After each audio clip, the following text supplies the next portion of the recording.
लक्ष्मीस्तोत्रम् इन्द्र उवाच। ॐ नमः कमलवासिन्यै नारायण्यै नमो नमः। कृष्णप्रियायै सारायै पद्मायै च नमो नमः।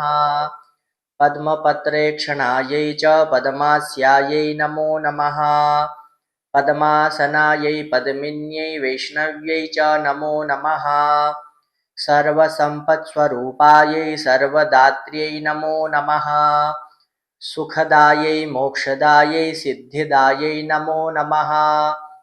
हरिभक्तिप्रदात्र्यै च हर्षदात्र्यै नमो नमः। कृष्णवक्षस्थितायै च कृष्णेशायै नमो नमः। कृष्णशोभास्वरूपायै रत्नपद्मे च शोभने सम्पत्यधिष्ठात्रिदेव्यै महादेव्यै नमो नमः। शस्याधिष्ठात्रिदेव्यै च शस्यायै च नमो नमः। नमो बुद्धिस्वरूपायै बुद्धिदायै नमो नमः।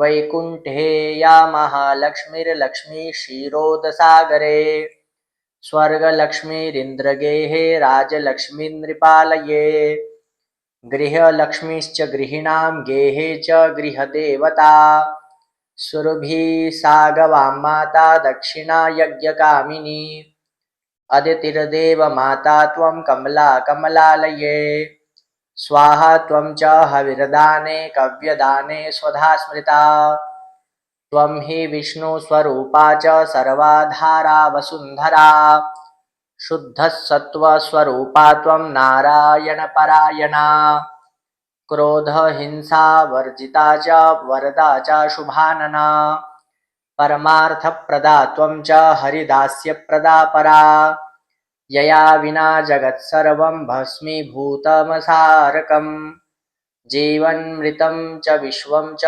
शवतुल्यं यया विना सर्वेषां च परा त्वं हि सर्वबान्धवरूपिणी यया विना न सम्भास्यो बान्धवेर्बान्धवा सदा त्वया हीनो बन्धुहीनस्त्वया युक्तः स बान्धवः धर्मार्थकाममोक्षाणां त्वं च कारणरूपिणी यथा माता स्तनन्धानां शिशूनां शैशवे सदा तथा त्वं सर्वदा माता सर्वेषां सर्वरूपतः मातृहीना स्तनत्यक्तः स चेज्जीवति देवता त्वया हीनो जनः कोऽपि न जीवत्येव निश्चितम् सुप्रसन्नस्वरूपा त्वं मां प्रसन्ना भवाम्बिके वैरिग्रस्तं च विषयं देहि मह्यं सनातनी वयं यावत् त्वया हीना बन्धुहीनाश्च भिक्षुकाः